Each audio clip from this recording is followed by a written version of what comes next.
तो वहीं देखिए इस वक्त हमारे साथ लेफ्टिनेंट कर्नल सिद्धार्थ वर्मा जी रक्षा विशेषज्ञ जुड़े हुए हैं। लगातार वो तमाम जानकारियां हम तक साझा कर रहे हैं। सिद्धार्थ जी, आपका एक बार फिर से बहुत स्वागत है। और सर देखिए, समझने की कोशिश हम करेंगे कि देखिए लगातार लगभग 50 ड्रोन्स को फायर किया गया, उसकी जो कोशिशें हैं नाकाम की गई, नेस्तनाबूद कर दिया गया है, लेकिन लगातार पाकिस्तान अभी भी ड्रोन्स भेजता हुआ नजर आ रहा है। दूसरी तरफ कटोरा लेकर तैयार है, वर्ल्ड बैंक के सामने गुहार लगाता हुआ, अंतर्राष्ट्रीय समुदाय से पैसे की गुहार लगाता हुआ नजर आ रहा है। जी देखिए, पाकिस्तान की जो आर्थिक स्थिति है वो तो सब लोग जानते ही हैं कि वो एक पूरा लड़ाई तो वो लड़ ही नहीं पाएगा। साथ ही साथ जिस तरीके से अभी वो ड्रोन्स का इस्तेमाल कर रहा है, काफी वो सस्ते वाले ड्रोन्स का भी वैरायटी यूज कर रहा है और अपने नॉर्मल प्रॉपर मिसाइल्स का भी वो इस्तेमाल कर रहा है। Made in China sir. जी आप कुछ कह रही थी, सॉरी। बिल्कुल, मेड इन चाइना ये ड्रोन्स है सर, जो ज्यादा देर तक टिक नहीं पा रहे हैं। हाँ जी बिल्कुल, अभी पाकिस्तान जो है वो अपनी जो देखिए 3 से 4 दिन से ज्यादा वो लड़ाई लड़ भी नहीं सकता है। उसके पास उतना ना एम्युनिशन है, ना उसके पास फ्यूल है, ना उसके पास उतने रिजर्व स्टॉक्स है। तो वो अगर देखने वाली बात ये है कि वो अभी एकदम अपने जो कन्वेंशनल वॉरफेयर वाले जो प्रॉपर कॉन्टैक्ट वाले जो हमारे होते हैं, टैंक्स हो गए, इन्फेंट्री हो गए, इन सब चीजों को इस्तेमाल नहीं कर रहा है। वो स्टैंड ऑफ डिस्टेंस से कोशिश कर रहा है कि वो ड्रोन्स के साथ अटैक करे, जो उससे वो थोड़ा उसको इकोनॉमिक रहे। सिद्धार्थ जी, आप बने रहिए, इस बीच बड़ी तस्वीर भी सामने निकल कर आ रही है, जहां पर जम्मू पहुंच चुके उमर अब्दुल्ला। ये तस्वीरें देखिए, उमर अब्दुल्ला पहुंचे जम्मू। तो देखिए बाई रोड वो जम्मू पहुंचे। इस तरह की हमने तस्वीरें भी आपको दिखाई, किस तरह से उमर अब्दुल्ला जम्मू में मौजूदा स्थिति के मद्देनजर हाल जानने के लिए जम्मू पहुंचे हुए हैं। और ये बाहर की तस्वीरें भी सामने निकल कर आई, लेकिन लगातार सिद्धार्थ जी हमारे साथ बने हुए हैं। अहम जानकारियां सिद्धार्थ जी आप साझा करते हुए नजर आ रहे हैं। लेकिन क्या हम ये कह सकते हैं कि मौजूदा जो सिचुएशन है, खुले तौर पर युद्ध शुरू हो चुका है, या अभी और इंतजार करना पड़ेगा अगर पाकिस्तान नहीं मानता है तो? तरीके से 22 तारीख को आतंकी हमला पहलगाम में उन हम लोग के सिविलियन टूरिस्ट के खिलाफ किया, उसी दिन से हम मान सकते हैं कि पाकिस्तान ने एक जंग का ऐलान कर दिया था। जिस तरीके से जनरल मुनीर के जो स्टेटमेंट्स आए थे, 2 स्टेट थियरी और हिंदू और मुस्लिम्स का वो भारत के अंदर विभाजन करने की भी उन्होंने कोशिश किया, और उसी कहानी को आगे बढ़ाते हुए उन लोग के टेररिस्ट ने भी यही काम किया। एक बड़ी जानकारी जो हम टीवी स्क्रीन पर दर्शकों को, माफी के साथ साथ रोकना चाहेंगे, एक बड़ी जानकारी जो टीवी स्क्रीन पर दर्शकों तक पहुंचा रहे हैं। जम्मू पहुंचे मुख्यमंत्री उमर अब्दुल्ला। तो देखिए जम्मू में प्रभावित इलाकों का वो जायजा लेते हुए नजर आ रहे हैं, और पाकिस्तानी ड्रोन हमले के बाद स्थिति का जायजा लेते हुए मुख्यमंत्री उमर अब्दुल्ला नजर आ रहे हैं। जम्मू कश्मीर से इस वक्त की बड़ी खबर आप अपनी टीवी स्क्रीन पर देख सकते हैं। जम्मू पहुंचे मुख्यमंत्री उमर अब्दुल्ला। हमारे साथ सिद्धार्थ जी लगातार बने हुए हैं। सिद्धार्थ जी, आप अपनी बात पूरी करें। जी, तो जिस तरीके से पाकिस्तान स्पॉन्सर्ड टेररिस्ट ने पहलगाम में भी अटैक किया था, वो तो एक डिक्लेरेशन ऑफ वॉर था ही। अब उसके बाद जिस तरीके से भारत ने कैलिब्रेटेड नॉन एस्केलेटरी हम लोग ने जो रिस्पांस किया था, जहां पे हम लोग टेररिस्ट के bases, launch pads, terror headquarters, उनको हम लोग जब अटैक किए थे, हम लोग ने ना कोई कोलैटरल डैमेज किसी सिविलियंस को टारगेट किया, ना हमने कोई उनके मिलिट्री बेस को टारगेट किया। लेकिन जिस तरीके से परसों से पाकिस्तान जो है अपने मिसाइल्स और ड्रोन्स इंडियन मिलिट्री इंस्टॉलेशंस को वो पूरा टारगेट किया जा रहा है, और साथ ही साथ जिस तरीके से उसके जो आर्टिलरी शेलिंग हो रही है, हम लोग इंटरनेशनल बॉर्डर देखें या लाइन ऑफ कंट्रोल को देखें, तो इन सब जगहों से ये सीधे एक एक्ट ऑफ वॉर पाकिस्तान का ऑलरेडी हो चुका है। अब किस लेवल तक ये वॉर जाएगा, ये निर्भर करता है कि पाकिस्तान किस तरीके से रिएक्ट कर रहा है, क्योंकि भारत जो है ऑलरेडी हम लोग ने बता रखा है कि पाकिस्तान के ऊपर है वो कितना डीएस्केलेट करे या जितना उसको एस्केलेट करे, क्योंकि लेकिन सर देखिए पाकिस्तान नहीं रुक रहा है। रिएक्शन जो है साफ तौर पर पाकिस्तान का नजर आ रहा है कि भले ही बाकी देशों से, वर्ल्ड बैंक से पैसे मांगने पड़े, लेकिन हम हमला जरूर करेंगे। ये पाकिस्तान इस वक्त जो स्थिति है वो साफ तौर पर इससे नजर आ रहा है। खबरें ये भी सब सर सामने निकल कर आ रही है कि चंडीगढ़ में लगातार सायरन बजते हुए नजर आ रहे हैं, और दूसरी तरफ ये अपडेट आ रही है कि वहां पर एयरफोर्स स्टेशन को ड्रोन से उड़ाने की आशंका जताई जा रही है, और यही वजह कि भारतीय सेना पूरी तरह से मुस्तैद है और उस ड्रोन को भी नाकाम किया जाएगा।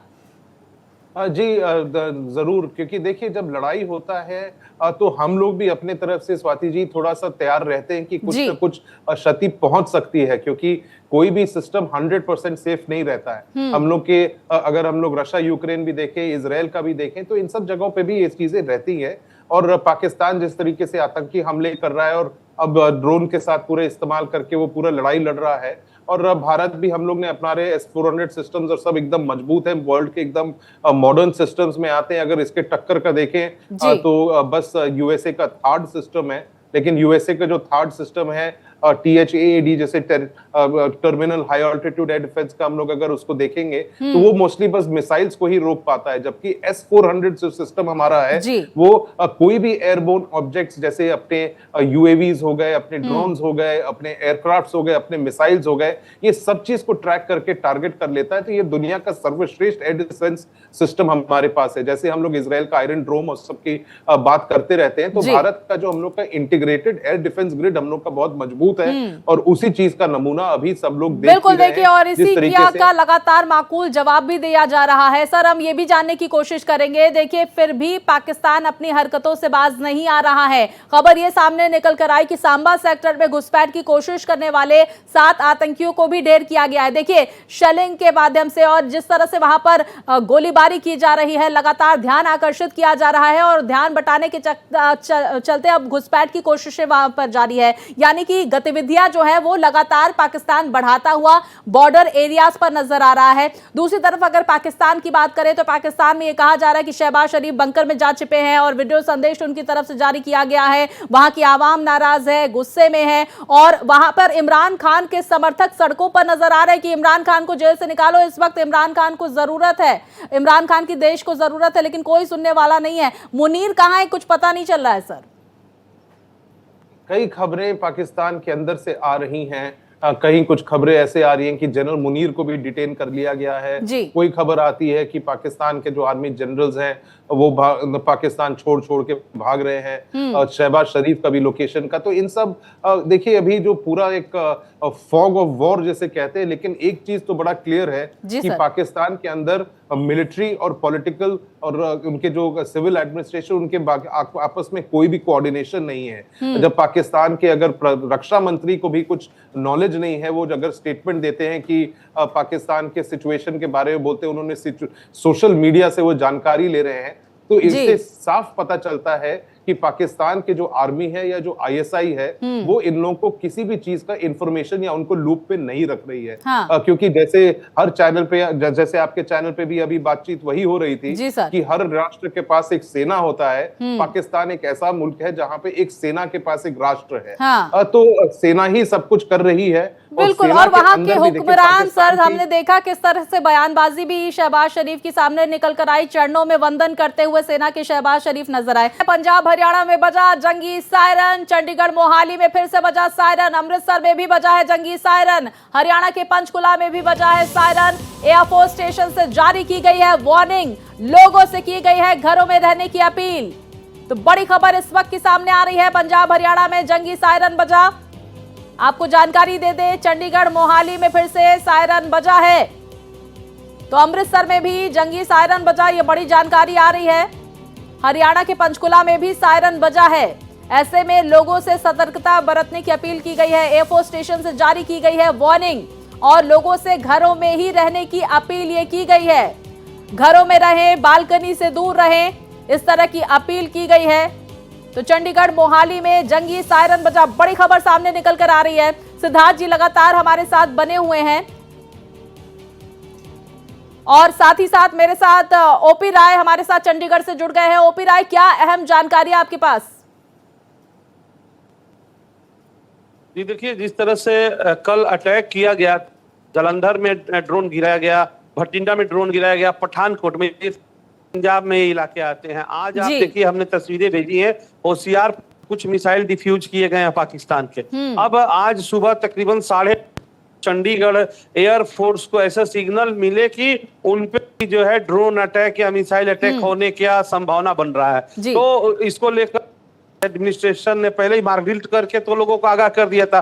तो सायरन बजना शुरू हुआ, लोग सड़कों से अपने घर में चले गए और ये जो मैसेज जारी किया गया चंडीगढ़ और पंचकुला प्रशासन द्वारा कि आप अपने घरों के अंदर रहे, खिड़कियों से दूर रहे और जितना हो सके वो बाहर कम निकलने की कोशिश करें। आपको बता दें कि सोमवार तक में छुट्टी कर दी गई है। आपको ये भी बता दूं कि कल धर्मशाला में मैच हो, दिल्ली और पंजाब के बीच, उसको बीच में रुकवा के 3 MiG-21 निगरानी कर रहे थे, वहां ऊपर उड़ रहे थे। ये आते तो वो मैच कैंसिल कर दिया गया। दिल्ली में भी वही हाल हुआ और पूरा हाई अलर्ट पर, चूंकि जिस तरह से ड्रोन अटैक शुरू हो गए थे और ये था, तो कैसे और लोगों को जल्दी से जल्दी स्टेडियम खाली था और तरीके से निकाला गया। तकरीबन 20,000 की संख्या में वहां लोग पहुंचे थे। बिल्कुल, देखिए ऐसे में लोगों के लिए एडवाइजरीज भी लगातार जारी की गई है। ओम प्रकाश आप बने रहिए। सिद्धार्थ जी, मैं आपका रुख करूंगी। देखिए लगातार जंगी सायरन बजते हुए नजर आ रहे हैं, ऐसे में लोगों को किस तरह की सतर्कता बरतनी चाहिए सर, ये जरा भारत एक्सप्रेस के माध्यम से पहुंचाए दर्शकों तक। देखिए, भारत एकदम एक मैच्योर तरीके से स्टेप बाय स्टेप हम लोग का रिस्पांस चल रहा है और स्टेप बाय स्टेप रिस्पांस के तहत प्रधानमंत्री जी ने जो मॉक ड्रिल का भी जो ऐलान किया था, उसके वजह से जो पूरे अभी भारतवर्ष में ऑलरेडी स्टेप्स बता दिए गए हैं कि जैसे जब सायरन बजे तो क्या क्या कार्रवाई करना चाहिए। या तो अगर रात के समय जो ब्लैकआउट का कार्रवाई करना है, या अगर दिन के समय अगर सायरन बजे तो जाके किस तरीके से शेल्टर लेना है। तो ये सब चीजें ऑलरेडी मुझे उम्मीद है कि भारत के हर एक नागरिक को ये ऑलरेडी इंफॉर्मेशन पहुंच रखा है। क्योंकि देखिए, जब लड़ाई होता है तो बस दो सेनाएं आपस में लड़ाई नहीं कर रही हैं, ये दो नेशंस आपस में लड़ाई कर रहे हैं। और पाकिस्तान जिस तरीके से आतंकवाद का एक नमूना इतना उसका सामने रहता है, तो वो बस मिलिट्री इंस्टॉलेशंस को ही नहीं, वो सिविलियन एरियाज को भी टारगेट करना शुरू कर चुका है, जैसे सब जगह आप दिखा भी रही हैं। तो पाकिस्तान के इस मंसूबों को नाकामयाब हम लोग करें, तो इसलिए जो हम लोग के जो जनता है, जो हम लोग के नॉर्मल सिविलियन पॉपुलेशन है, बिल्कुल देखिए सर, और हम लगातार यही कोशिश कर रहे हैं कि हमारी जनता सुरक्षित रहे। हालांकि लगातार सिविलियंस इलाकों पर निशाना साधता हुआ ड्रोन के जरिए पाकिस्तान नजर आ रहा है, लेकिन भारतीय सेना हर एक कोशिश को नाकाम करती हुई नजर आ रही है। वहीं हर एक कई जगहों से ये बड़ी खबर लगातार जो हमने आप तक पहुंचाई कि जंगी सायरन वहां पर बज रहे हैं। और अगर आप इन इलाकों में रहते हैं तो अपने घरों पर जाएं और अपने आप को सुरक्षित रखें, अपने परिवार को सुरक्षित रखें।